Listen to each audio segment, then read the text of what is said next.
Assalamu alaikum туғандар. Biz азыр Чейік айлы Эркинбек Сапарбеков көчөсүндө турабыз. Мына ушул үйдө Керимкулова Кагаз апа жашайт.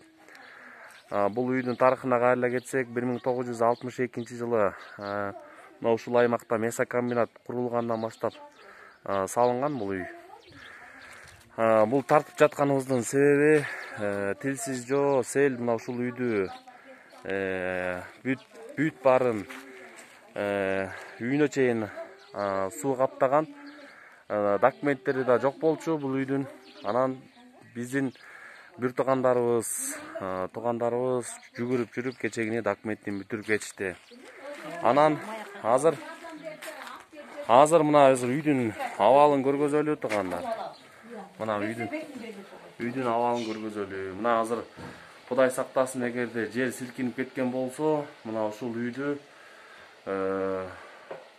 эч ким кепилдик бере албайт, туруштук берет депчи. Мына караңыздар, азыр үйдүн абалын көргөзөлү. Мына ушул үйдө дагы майып биздин бир туугандарыбыз жашайт. Кайдыгер карабаган бир туугандар мына ушул жерге келип, өзүңүздөр көзүңүздөр менен көрүп, анан өз көзүңүздөр менен көрүп, эме кылып кетсеңиздер болот, жардам берип кетсеңиздер болот туугандар. Мына караңыздар. Кыргыз эли нече кылымдарды караткан элбиз. Мына ушундай кырдаалда бири-бирибизди эч качан таштаган эмеспиз. Өлкөбүздө дагы мына ушундай оор күчөп атканда дагы кичинекей уулдарыбыздан баштап кайдыгер карабастан акча каражатын берди туугандар. Мына толуу, мына ушул жерге суу толгон. Канал өтөт өйдө жагынан. Анан каналдан толуп, мына ушул жерге суу каптаган. Мына өткөндө мына ушул жердин баары суу болгон экен, азыр жерге сиңип кетти. Туугандар, мына үйдүн абалы ушул. Азыр сыртын дагы көргөзөлүк.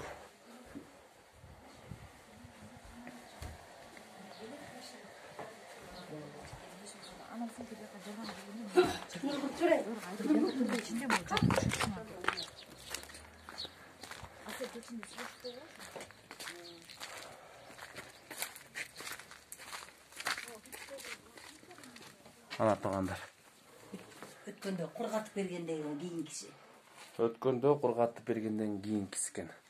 Мына азыр мына ушул жерде апабыздын туугандары келген экен. Андан эсе апага да бир эки ооз сөз толук маалымат иретинде алып коелук. Апа, сиз дагы. Саламатсыңар кыргыз элим.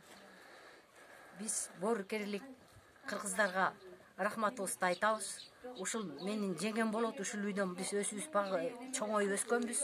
Азыр жеңем жашайт. Баары тең үйдүн состояниясы ушул. Кыргыз элим жардам берип коюңуздар, боорукерлик кылгыла. Баары тең начар. Азыр мореки үйдүн состояниясын суу каптап кетиптир аябай. Өздөрү да оорулуу, келин да оорулуу, балдардын баары оорулуу, дары дармек бүт жетишпейт. Помощь деген буларга жетпейт, документтери жок. Кайрымдуулук кылып койгула, кыргыз элим, суранамын. Бардык жерде билас сүйлө. Мынай урматтуу кыргыз элим, урматтуу биздин бир туугандар, үйдүн абалын көрдүңүздөр. Эгерде жардам берүүнү каалагандар болсо, биз 50 сом номерин ачабыз бир аздан соң. Анан сиздерге кабарлап коебуз, ошол номерге чалып жардам берсеңиздер болот. Дареги Чейік айлы, эгерде келем деп калсаңыздар, Эсенжан Сапарбеков көчөсү 17, месокомбинатта, мечиттин алдында.